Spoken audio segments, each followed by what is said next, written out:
Bonsoir mesdames, bonsoir messieurs. Vous savez très bien, vous êtes informés qu'il y a eu des discussions entre confessions religieuses sur l'élection du président de la Commission électorale nationale indépendante, M. Denis Kadima. Des discussions opposant des églises protestantes catholiques aux églises, on peut parler des églises non protestantes et non catholiques en quelque sorte. Et certaines églises, en particulier l'église protestante et l'église catholique, sont parvenues à demander aux gens de protester et d'aller marcher. On se pose une question. Est-ce que l'Église peut faire de la politique? Oui ou non?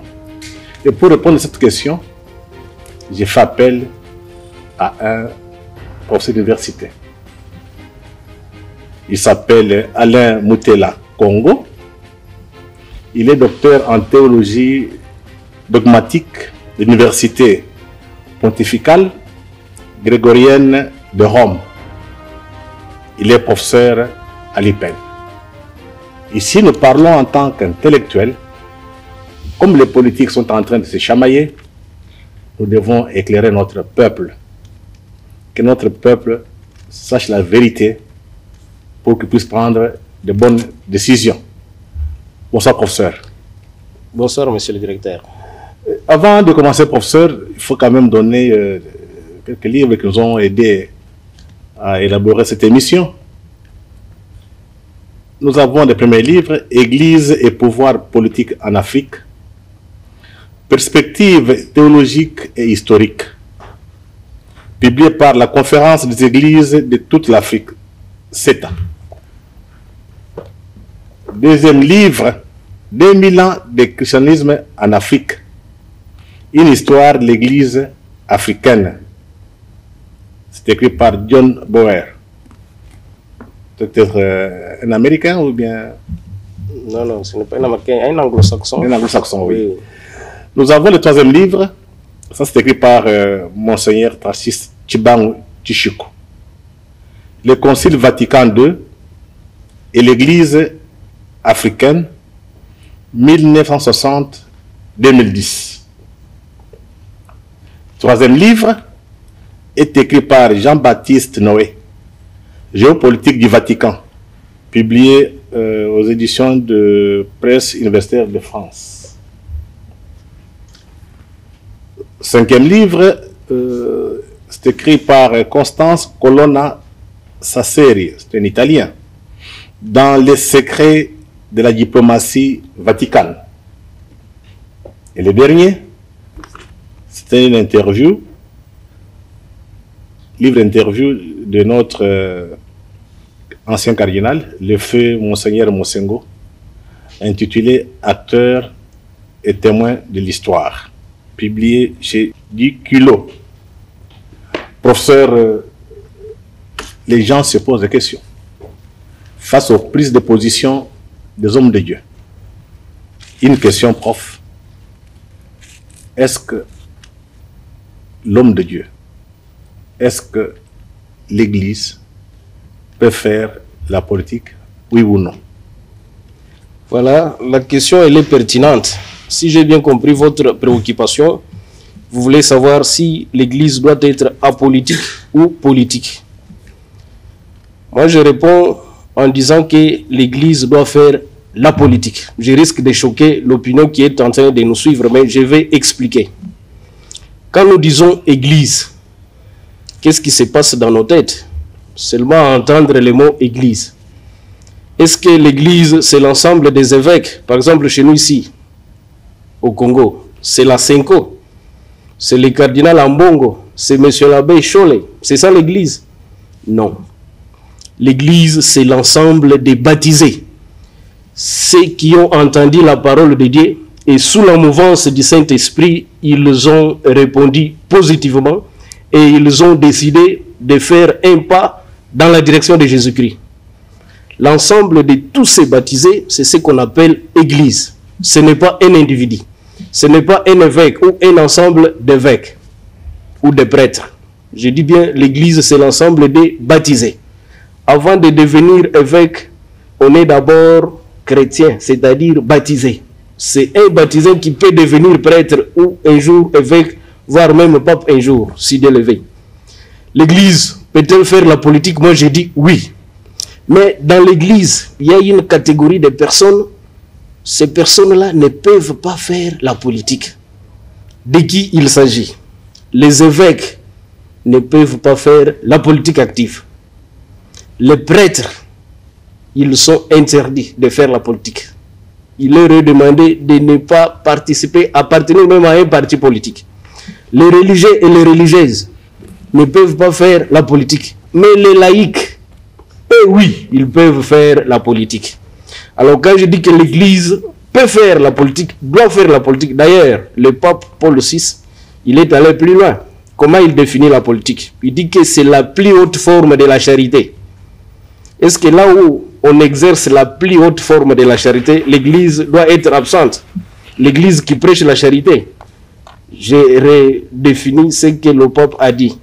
Il dit que la politique, c'est la plus haute forme de la charité. Là où s'exerce la charité, l'Église doit être présente. Mais quelle catégorie de baptisés? Parce qu'il y a plusieurs catégories. Les laïcs doivent faire la politique. Les évêques ne peuvent pas faire la politique active. Ça, c'est les droits de l'Église qui leur interdit ces droits. Ils ont ces droits comme citoyens, mais par le fait d'avoir eu dans leur vie les sacrements que nous appelons ordre, ils sont devenus prêtres, ils sont devenus des évêques, ils ne peuvent pas faire la politique. Maintenant, le problème c'est quoi? Depuis l'histoire de l'Église, nous avons un ouvrage là-bas qui nous parle de l'histoire de l'Église. Il y a eu toujours cette rencontre, mais à des fois, il y a eu des collisions. Voilà. Si nous regardons par exemple en Europe, on a parlé au Moyen-Âge de la politique des deux glaives ou des épées. Il y a eu des moments de l'histoire de l'Église où les conciles ou les synodes de l'Église étaient convoqués par les empereurs, les princes.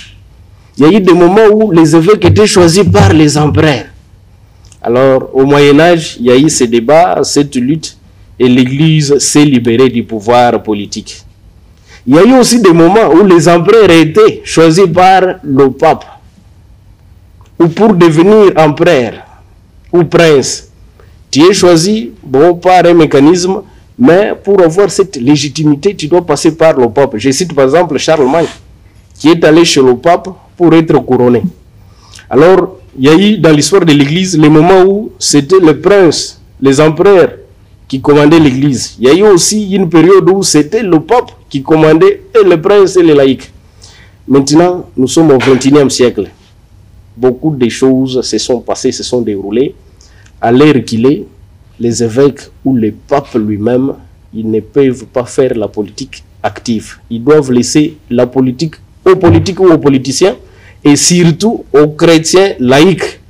C'est eux qui doivent s'engager dans des partis politiques. C'est les laïcs qui doivent s'engager dans des sociétés, dans des structures où on prend des décisions. Et ils doivent être au Parlement, ils doivent être à la chambre haute, à la chambre basse, ils doivent être au gouvernement. Les laïcs, c'est eux maintenant qui sont des créatures nouvelles parce qu'ils sont configurés au Christ, qui vont maintenant changer les choses du dedans. Et là où ils sont, ils vont agir en tant que chrétiens. En latin, on dit agere seguitur esse, c'est-à-dire l'agir, notre agir ici, c'est la conséquence de notre être. S'ils sont des vrais baptisés, s'ils sont des vrais convertis, si ce sont des gens qui vivent sous la mouvance du Saint-Esprit, quand ils sont au Parlement comme députés, je ne dis pas qu'ils vont défendre les partis églises. Ils vont défendre la nation, mais avec des valeurs chrétiennes qu'ils incarnent en eux. Voilà les changements, la révolution que l'Église peut faire. Mais maintenant, entrer dans des débats politiques où chaque fois que le président parle, l'Église doit se prononcer. Tout ça. Revenons à notre... Comment expliquer, depuis l'État indépendant du Congo, la présence de l'Église catholique dans la politique. Parce que à la création de l'État indépendant du Congo, vous avez la Trinité coloniale. Voilà. L'Église catholique et surtout belge. Vous avez des trusts, donc les capitales, et vous avez l'administration, ce qui faisait la Trinité belge. Est-ce qu'on peut dire que l'Église catholique congolaise, qui avait eu beaucoup d'avantages pendant la période coloniale, n'accepte pas l'indépendance du Congo, n'accepte pas d'être exclue du jeu politique, ce qui peut expliquer la prise de position depuis Maloula jusqu'à ces jours des évêques, surtout catholiques. Bon, monsieur le directeur, moi je pense que on peut parler du rapport dialectique entre l'Église et l'État.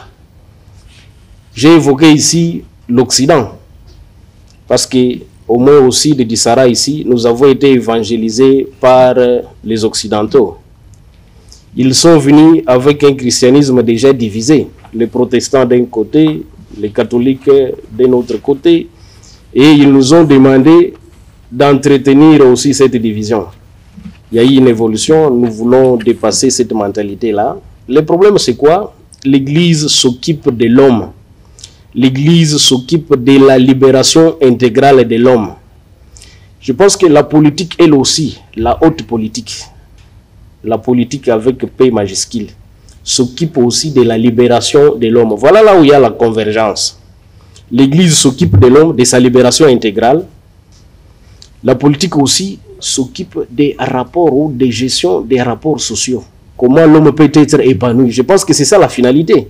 On fait la politique pour que la société, les hommes et les femmes d'une société bien déterminée soient épanouis. L'Église, elle aussi, parle du salut. Mais le salut n'est pas seulement à concevoir comme quelque chose que nous allons vivre après la mort. Le salut doit être expérimenté, vécu, hic et nunc, c'est-à-dire ici et maintenant dans ce monde. C'est là où l'Église ne peut pas réguler, dans le sens que là où il y a l'homme, l'Église est aussi présente, parce que l'Église parle de l'homme. La politique, elle aussi, parle de l'homme. Mais il y a maintenant, disons, deux postures différentes. L'Église a hérité de son fondateur qui est Jésus-Christ, ou la Trinité, on peut dire comme ça pour nous catholiques, les mandats de libérer l'homme de plusieurs pièges, de plusieurs aliénations. Bien sûr, il y a eu des alliances ambiguës entre l'État, là nous parlons de l'Occident qui nous a évangélisés. Quand ils sont venus, c'était difficile de faire la distinction entre les missionnaires et les colons. Ils étaient ensemble. D'ailleurs, quand nous avons eu l'indépendance, ils sont pratiquement rentrés ensemble. Normalement, c'est les politiciens ou les colons qui devaient rentrer. Les missionnaires devaient rester, mais ils sont rentrés ensemble. Il y avait aussi le nationalisme, la mission évangélisatrice. À cette mission, on avait ajouté la mission civilisatrice. Et ils sont venus avec cette mentalité-là pour dire, vous êtes le peuple qui n'est pas civilisé, nous sommes venus vous civiliser, nous sommes venus vous évangéliser. Or, les missionnaires devaient seulement évangéliser. Mais attention, évangélisation déjà veut dire aussi civilisation. L'évangile porte des valeurs. Et quand on adhère à Jésus-Christ, on est libéré des péchés, mais on est libéré aussi des aspects obscurs de sa propre culture. C'est déjà aussi un acte de libération. Maintenant, vous voulez savoir, est-ce que cette église actuelle n'a pas cette nostalgie-là de vivre cet des connivences, voilà, avec les politiques, tout ça en fait. Moi, je pense qu'on doit distinguer les choses. Quand il y a un débat de société, l'église s'occupe aussi de la société. Elle a droit au chapitre. Elle peut aussi se prononcer. Mais moi, je dis, on doit faire la distinction. C'est les laïcs qui doivent faire la politique active. Dans des partis politiques, dans des structures associatives où on peut dégager des propositions à soumettre au gouvernement, au chef de l'État. Est-ce qu'on ne peut pas dire, parce qu'il n'y a pas de parti politique bien organisé, ce qui fait, c'est que les évêques, les prêtres prennent la place. Voilà, là vous avez touché le cœur même du problème. Des hommes politiques en quelque sorte. Voilà, nous avons un déficit dans notre pays. Les laïcs ne sont pas bien formés. Nos partis politiques, ceux qui adhèrent, à des fois, ils n'adhèrent pas par conviction. Il y a des gens qui sont à la recherche des pécunias. Je cherche l'argent, comment me retrouver? Alors j'adhère à un parti politique. Parce que c'est facile là-bas d'être engagé dans une société ou d'occuper telle ou telle fonction. Mais s'ils n'ont pas cette fonction, cette promotion-là, ils quittent. Vous voyez, il y a ces passages faciles. On peut être du PPRD aujourd'hui, demain on est à l'IDPS. On peut être de l'IDPS aujourd'hui, demain on est... Donc il n'y a pas de gens bien formés, bien préparés et qui agissent par conviction. Notre société civile aussi laisse à désirer. Il y a des avantages, il y a des avancées, mais c'est ce qui fait que l'Église maintenant veut remplacer la société civile, veut remplacer l'Église. Quand je dis l'Église ici, je vois les évêques par exemple ou les prêtres. Ils voient qu'ils n'ont pas de laïcs bien préparés pour prendre des positions, mais au lieu de les former et d'avoir la patience de l'agriculteur, ils veulent eux-mêmes descendre sur les champs. C'est ce que nous nous déconseillons. Nous demandons aux évêques de former les laïcs. C'est eux qui vont défendre la position de l'Église. C'est pratique aujourd'hui. On voit la position de la Cinco, la position aussi des protestants. Ils ont pris une décision très claire. Il y aura des manifestations. Est-ce qu'on ne peut pas dire que l'Église, en tant qu'institution, je ne dis pas communauté de croyants, est-ce que l'Église ne va pas se disqualifier, se discréditer, se salir? Parce que la politique, ce n'est pas la vérité révélée. La politique, c'est un art, ce qui est possible à faire. On passe par des négociations. Voilà. Il y a des conflits d'intérêts, conflits de pouvoir. Est-ce que l'Église catholique, l'Église protestante ne vont pas se discréditer face à leurs croyants? Parce qu'au sein de leurs églises, vous avez, par exemple, chez les catholiques, vous avez les gens de l'IDPS, vous avez les gens de PPRD, vous avez des gens de FCC. Mais l'évêque qui prend une position claire, est-ce qu'il ne va pas se mettre en difficulté devant ses croyants? Voilà les problèmes sérieux que nous avons.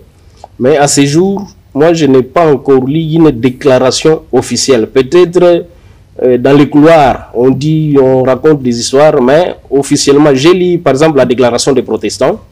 D'ailleurs, j'ai dit ceci, parce qu'ici, c'est chez nous, le cardinal Abongo a parlé. Voilà. Il a fait déclaration. Il a dit peut-être, il était menacé. Vous avez le cardinal, pardon, le l'abbé Cholet qui a parlé. Tout le monde a entendu. Est-ce qu'on peut dire que ce qu'il déclare peuvent engager l'Église ou pas? Voilà. Moi, je dis ceci. Là, je réponds comme théologien. Les fidèles doivent obéir à leur pasteur. C'est-à-dire, par exemple, les fidèles catholiques, ils doivent obéir à ce que leurs pasteurs disent, aux orientations de leurs pasteurs. Mais cette obéissance, ce n'est pas, par exemple, l'évêque se réveille au matin et dit, moi, aujourd'hui, mon équipe, c'est la Juventus, par exemple, ou bien, je ne sais pas, les tout-puissants, Mazembe, tout ça, en fait, les fidèles doivent les suivre. Non, non. L'obéissance, c'est quand les évêques se prononcent sur les matières relatives à la foi ou à la morale.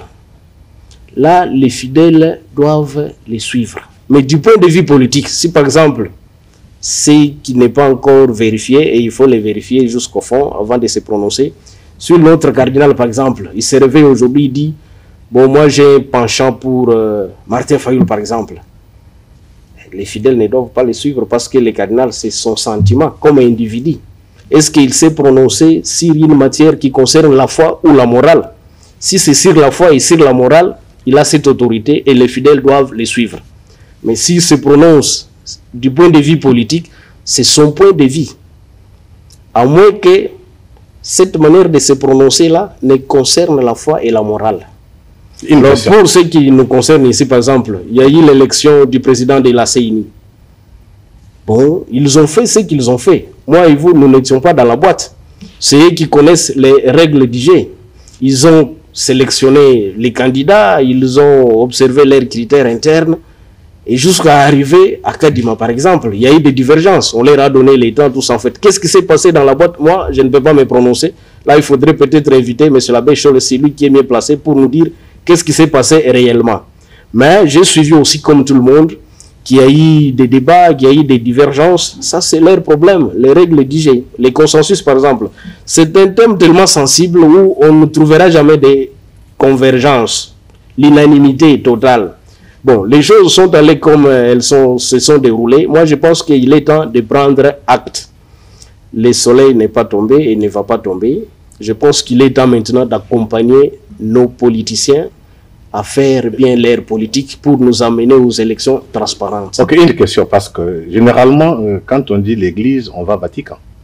Une question, ce qui se passe ici, est-ce qu'il y a un quitus du Vatican? Je vais vous donner un exemple, ce qui s'est passé en 2018. Il y a eu des manifestations de ce comité de laïcs catholiques, CLC. Oui, oui. Et ces manifestations sont parties des églises catholiques. Celle-ci a été soutenue par l'Église. Oui. Mais il y a eu la réaction du pape François. Dans son Angélus du 4 mars 2018, il invite à ne pas instrumentaliser les temples de Dieu. Il faut signaler que cet Angélus s'est passé après que le pape ait demandé aux chrétiens de prier pour la paix en RDC. Une question, est-ce que la position de l'Église est celle du pape? Parce qu'après tout, le patron, c'est à Rome. Voilà. L'Église a son chef visible, qui est le pape, l'Église catholique. Et son chef invisible, c'est Jésus-Christ lui-même. Moi, j'ai fait 17 ans en Italie. Et récemment, quand on a élu l'actuel pape, j'ai vécu en Italie. Je ne l'ai jamais vu se prononcer officiellement sur des questions politiques italiennes, par exemple. Le Vatican, c'est un État à part. C'est en Italie, mais c'est un État à part. On peut dire que ce n'est pas l'Italie, même si, bon, communément on dit en Italie, mais c'est un État à part entière. Le pape ne se mêle pas dans la vie politique, mais il est là pour l'accompagnement. L'Église doit être, ou nos évêques, par exemple, les prêtres, doivent être comme des pères spirituels. Quand les politiques se chamaillent, ils devraient venir chez le prêtre, chez l'évêque, pour avoir des orientations. Maintenant, ce qui m'a choqué, moi, ça c'est mon témoignage personnel. C'est les religieux qui sont bloqués, ils vont chez les politiques pour trouver, pour qu'on décante la situation. Ça m'a choqué, comme baptisé et comme chrétien catholique. Parce que normalement, les blocages devaient être chez les politiques. Et c'est eux qui devraient aller chez les pères spirituels pour être illuminés. Mais c'est les hommes de Dieu qui sont bloqués, divisés. Ils demandent les recours de l'homme politique. Ça, c'est bizarre. Vous voyez, ça, vraiment, ça m'a choqué. Le pape dit que nous devons... J'ai cité Paul VI, son prédécesseur, qui a dit que la politique, c'est la plus haute forme de la charité. L'Église doit faire la politique, mais quelle catégorie de chrétiens qui est censé faire la politique? Nous avons déjà répondu, c'est les laïcs. Le pape est pour que les chrétiens soient engagés aussi dans la vie politique, mais qu'ils ne deviennent pas des fondamentalistes. Vous avez cité ce qu'il a dit. Il ne veut pas que la masse soit instrumentalisée. Il ne veut pas que l'Église soit utilisée pour des fins politiques. Et c'est ce que nous devons éviter chez nous ici. L'Église doit de quelque manière encaisser ces chocs, aller de l'avant. Ils doivent prendre acte. Ce qui s'est passé, les gens ont prêté serment à la Cour constitutionnelle.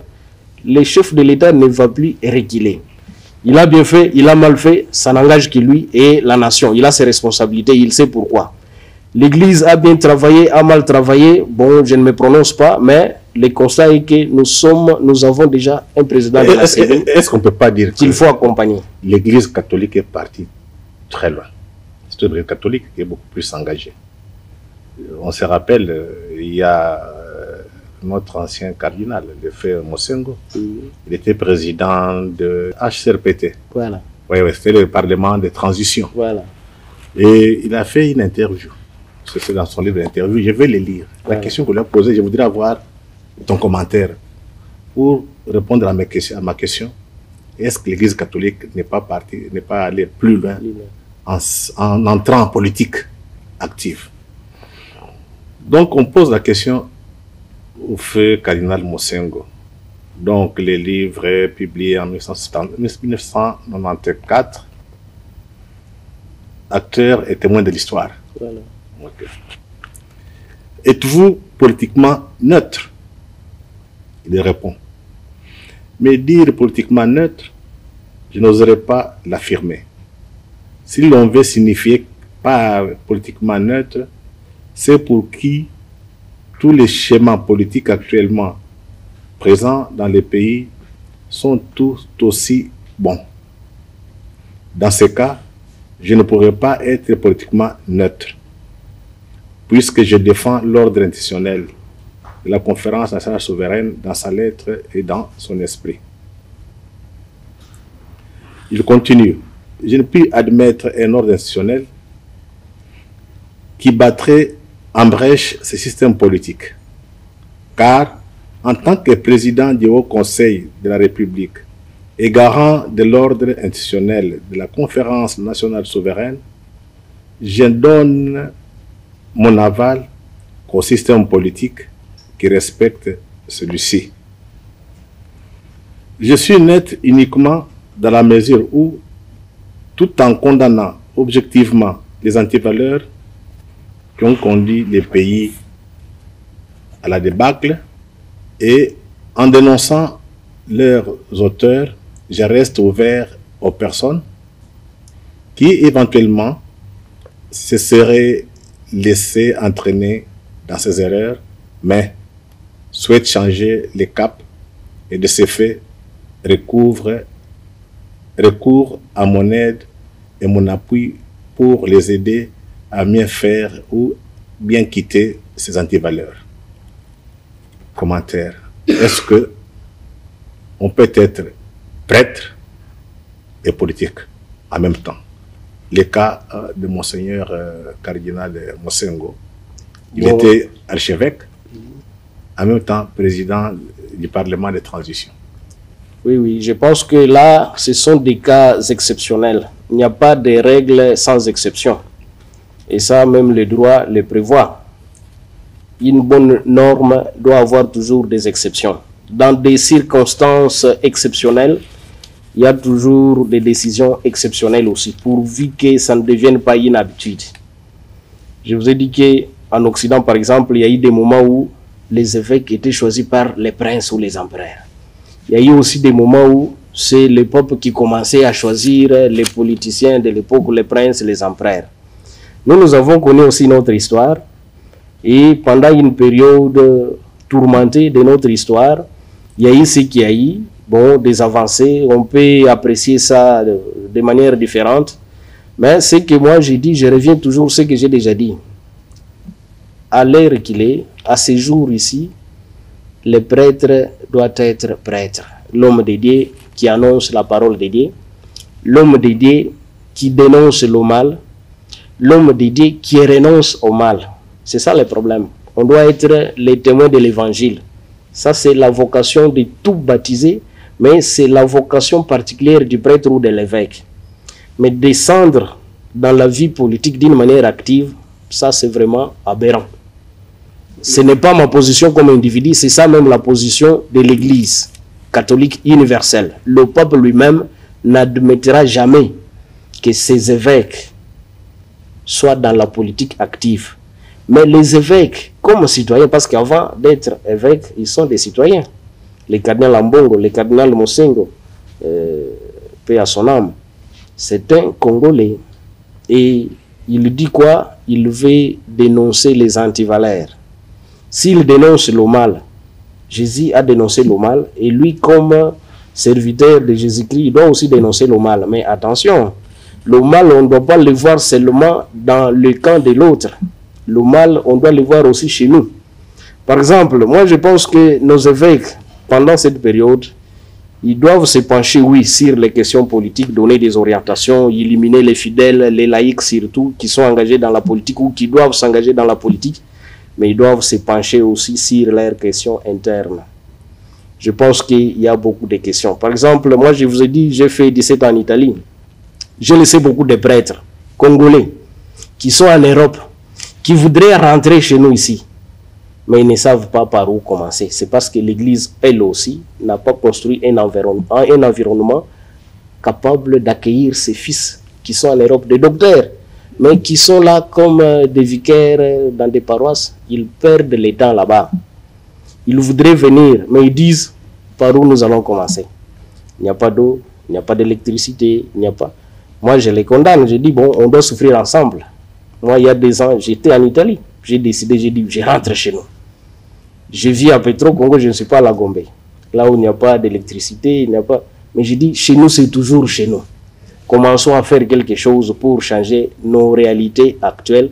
Et vous allez voir que nos frères et sœurs qui sont en Europe là vont venir aussi. Moi, je pense qu'au lieu de se perdre dans des conflits stériles, l'Église catholique doit comprendre une chose, que pendant cette période, l'État congolais a besoin de son appui. Est-ce que vous parlez de Cela ne veut pas dire... Non, vous parlez de l'Église catholique. Quand l'Église catholique, en tant qu'institution, l'Église catholique, en tant que communauté de croyants. Parce qu'il faut qu'on fasse la part des choses. Bon, moi, comme théologien, je ne saurais pas vous indiquer la ligne de démarcation entre l'Église communauté des croyants et Église institution. J'ai du mal à trouver cette ligne de démarcation. Moi, je parle de l'Église tout court, qui est une communauté de fidèles qui ont entendu la parole de Dieu, qui ont pour mission annoncer l'évangile, dénoncer le mal, renoncer au mal et libérer l'homme d'une manière intégrale. Pendant cette période, je pense que tous, nous avons besoin que notre pays aille de l'avant. Comment ce pays peut aller de l'avant? Il faut mettre en œuvre des institutions fortes, non des hommes forts. Par exemple, sur Kadima, on a fait beaucoup de bruit. Est-ce que Kadima, à lui seul, que moi je ne connais pas personnellement, peut changer les choses? La CENI, là, c'est un ensemble de choses. Il y a beaucoup de choses là-dedans qu'il faut changer et sur lesquelles il faut se pencher. Mais une question, professeur. Oui. Pourquoi l'Église s'acharne-t-il sur Kadima? Bon, je vous ai dit que moi et vous, nous n'étions pas dans la boîte. Mais selon les points de presse que nous avons suivis, ils disent qu'il y a eu des intimidations, tentatives de corruption, mais le chef de l'État s'est prononcé lui aussi. Il a dit, j'ai vérifié, dans mon entourage, je n'ai pas vu ces conseillers-là qui auraient corrompu les gens pour que Kadima soit retenu ou élu. Le chef de l'État s'est prononcé, je pense, quand il était aux États-Unis. Il y a eu une interview comme ça, il a dit, j'ai demandé des preuves jusque-là, on ne me les a pas présentées. Est-ce qu'on doit se contenter? On a dit. Bon, moi, je n'entre pas dans ce débat parce que je ne connais pas ce qui s'est passé. Mais j'ai suivi les points de presse de l'abbé Cholet qui a dit, bon, certains pasteurs ou certains membres des confessions religieuses auraient dit qu'ils ont été menacés, ils ont réussi ou on leur a promis des sommes, tout ça en fait. Mais la justice est là, il faut dénoncer. Si vous avez des preuves, il faut aller s'adresser aux instances judiciaires. Comme ça, la justice va faire son travail, on va éclairer. Mais au moment où nous sommes, il y a un président de la CENI qui est élu. Avec son équipe, ils ont prêté serment. Moi, je pense qu'il est temps maintenant de se pencher sur les questions vitales de notre société. Est-ce que pensez-vous, ceux qui disent qu'il faudrait peut-être dans les prochains jours ou bien les années à venir, qu'on ne puisse pas solliciter les confessions religieuses pour désigner un candidat à la CENI? Il faudrait que cette histoire prenne fin, mais que ça revienne au niveau du ministère de l'Intérieur, parce que dans d'autres pays, ce sont les ministères de l'Intérieur qui organisent, voilà. Et non les commissions électorales nationales indépendantes. Ça n'existe pas ailleurs. Pourquoi seulement en Afrique? Moi, je pense qu'il faut contextualiser les choses. À l'époque, nous venons d'une histoire de guerre où les belligérants se sont mis d'accord pour faire même notre constitution que nous avons ici. Ils avaient quel mandat du peuple, par exemple? Les belligérants qui ont fait notre constitution ici. Vous voyez que nous avons une constitution qui est pathologique. Parce que les belligérants ne se faisaient pas confiance. Si on lui donne beaucoup de pouvoir, il risque de nous malmener quand il va diriger le pays. Si on donne beaucoup de pouvoir au président, le premier ministre sera conditionné par le président ou d'autres partis. Tous en fait, ils ont fait une constitution qui reflète cette philosophie-là. La méfiance totale entre les belligérants, qui n'avaient pas mandat de notre peuple. Il est temps qu'on réfléchisse autrement. On a pensé à la commission électorale indépendante nationale là, c'était pour dire que s'il y a un gouvernement de telle ou telle majorité, de tel ou tel président qui est dans son obédience par exemple, bon, le ministère intérieur là va faire organiser les élections pour que le président là soit maintenu ou soit voté pour la deuxième fois. Maintenant, la commission peut être indépendante et peut nous aider. Mais est-ce que, comme Congolais, quand nous voyons les élections de 2006, de 2011 et 2018, est-ce que la CENI a résolu ces problèmes-là? Les problèmes persistent. Moi, je pense qu'il est temps qu'on s'organise autrement pour éviter même toutes ces confusions. Est-ce que là, ce ne sera pas une naïveté de notre part du fait qu'on pense que ces acteurs sont neutres et indépendants? Est-ce qu'on ne peut pas dire qu'il y a une main noire derrière? Il y a des tireurs de ficelles qui sont à l'étranger, qui voudraient avoir leurs clients au pouvoir. Pour cela, il faut passer par des institutions ou bien des partis politiques au Congo. Bon, c'est ça notre histoire en Afrique et au Congo en particulier. Nous ne sommes pas un peuple encore libre ou libéré. Et ça, c'est une lutte qu'ensemble nous devons mener. Les hommes de l'Église, les fidèles laïcs, les religieux, les religieuses, comme citoyens, nous tous, nous devons lutter pour être libres. Nous parlons beaucoup de notre souveraineté. Est-ce que nous sommes souverains? Est-ce que nos institutions ici sont souveraines? Est-ce que ceux qui les animent, ils sont eux aussi libres? C'est ça le problème qui doit intéresser peut-être l'Église. Parce que derrière la politique, il y a beaucoup de choses, il y a beaucoup d'agendas. Et puis notre pays, du point de vue des minerais stratégiques, occupe cette position que vous connaissez très bien et on ne va pas nous laisser libres. Mais c'est à nous comme peuple d'être unis. Plus nous sommes divisés, plus nous sommes fragilisés, plus la main noire dont vous parlez là trouve l'espace. Mais malheureusement, certains fils et filles indignes de l'Afrique et du Congo préfèrent se nourrir du pain trempé dans les larmes de leurs frères. Alors, plus la population souffre, plus ils sont contents parce qu'ils s'enrichissent eux seuls et puis la misère de la population ne leur dit absolument rien. Il y a par exemple le problème de la gratuité. Là aussi, on accuse l'Église catholique de beaucoup de choses. L'Église parle de l'option préférentielle pour les pauvres, c'est-à-dire elle est là pour soutenir les pauvres.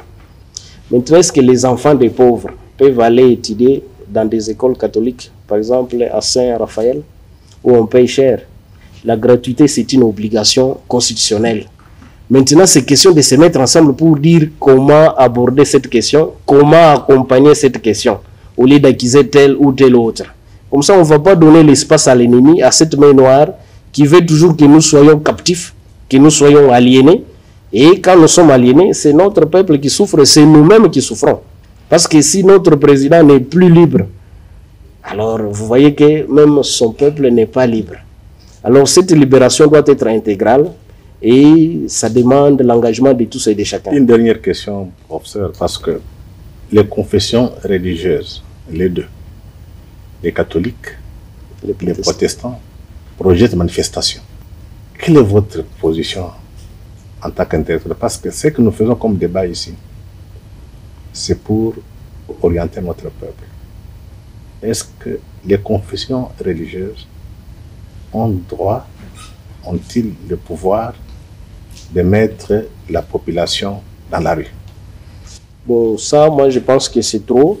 Je ne vois pas comment, par exemple, notre cardinal, le cardinal Ambongo, va se prononcer pour dire descendez dans la rue pour protester contre tel ou tel.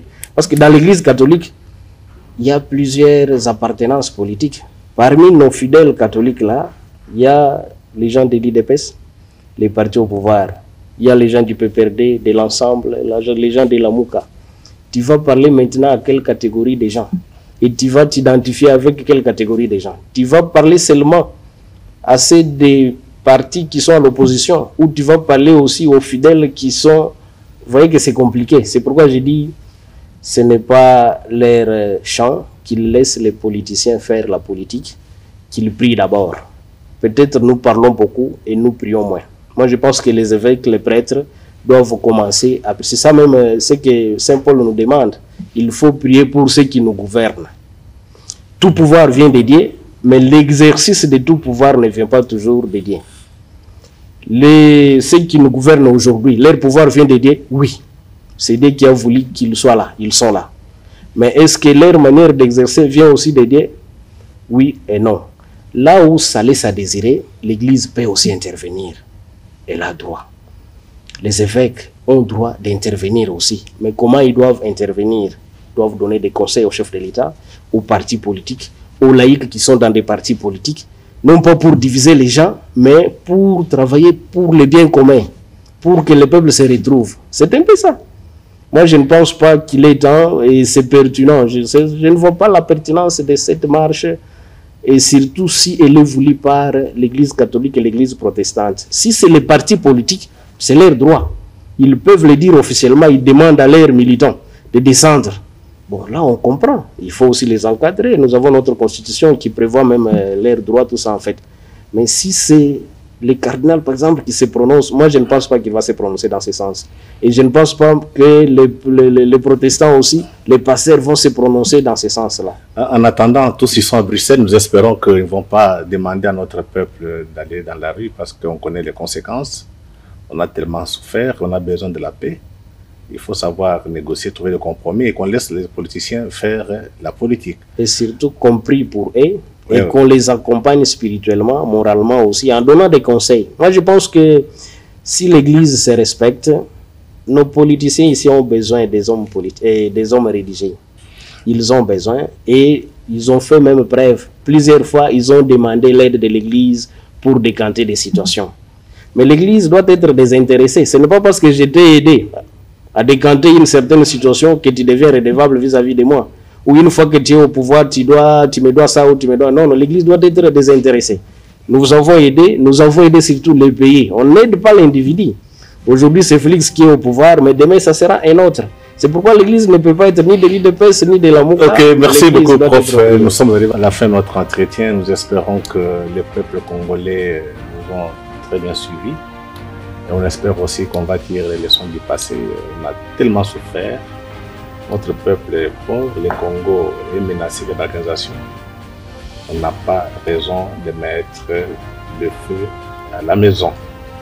Donc, en tant qu'intellectuel, c'est ainsi que je demande aussi aux autres intellectuels de participer au débat. Parce qu'on ne peut pas laisser le débat dans les mains des politiciens qui tirent des ficelles, qui sont jugés partis. Il faut qu'il y ait des gens, qu'on peut dire neutres, les intéressés, qui doivent montrer la voie à suivre. Une fois de plus, merci et bonsoir. Merci, bonsoir, professeur. Merci beaucoup.